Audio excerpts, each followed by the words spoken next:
The ride down 550 from Rio Rancho, Bernalillo, and Corrales into the Jemez is one that you really don't want to miss. Some people think rides are boring, but the scenery on this one is nothing short of spectacular.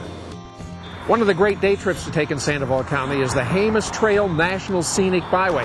It starts right here at the intersection of Route 550 and 4 in the pastoral community of San Ysidro, which is named after the patron saint of farmers.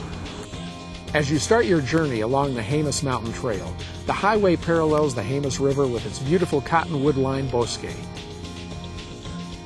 Before you know it, you're in the Pueblo of Jemez. Well, there's a tremendous amount of history, with Jemez Pueblo, but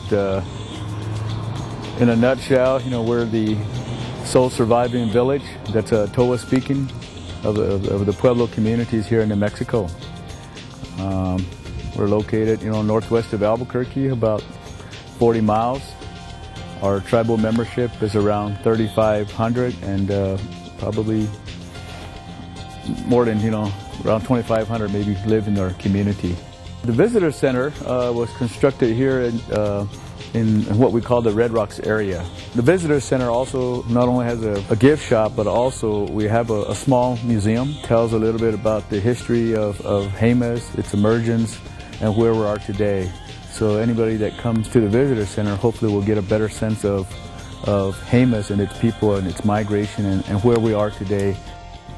We like to encourage everyone, to come and visit us in Jemez Pueblo, at the visitor center, and learn more about our history and our culture.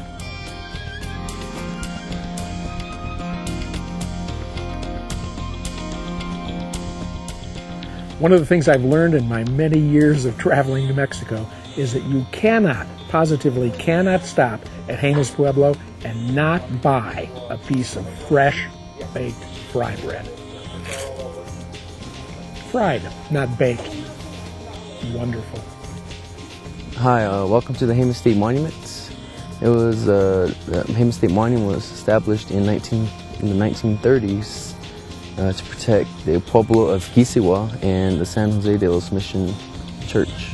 The Pueblo was occupied 200 years before the Spanish first came in the 1500s, and the mission here was built and established in 1621, designed by the Spanish, and it was built by Jemez people. It's a unique design in New Mexico. Its walls are fairly thick, at least 7 feet thick, and the bell tower is unique also. It's located in the back of the mission instead of in the front. So this one was built in the back, utilizing the hillside, and it's also octagonal in shape. Just up the road from Jemez Pueblo is the village of Jemez Springs. The village has numerous restaurants, bed and breakfasts, galleries, a country store, and a saloon. Weary travelers can wash the dust off with a dip into the past at the 130-year-old Jemez Springs bathhouse.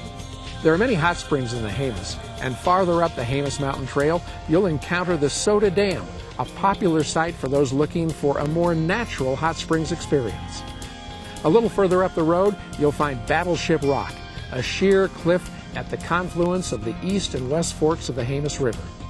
For those who like to camp and fish, nearby Fenton Lake State Park is a popular year-round retreat surrounded by ponderosa pines and a great place for the entire family to catch both rainbow and brown trout. Hear the thunder, lightning all around us. It's going to rain in just a couple minutes here because it's monsoon season in New Mexico. But none of that compares to what happened 1.2 million years ago right on this spot when a violent volcanic eruption happened. It blew the top right off the Jemez Mountains, and the crater imploded on itself, leaving this beautiful 14 square mile area that we call Valles Caldera. And that means crater, and that's just what this is. Now, most of the time when you think about a volcano, you think about a big mountain with lava pouring out. Well, this isn't the case here because the top of the mountain got blown off. Whether you're looking for a day trip or an overnighter, you'll want to be sure to put the Jemez Mountain Trail Scenic Byway on your itinerary.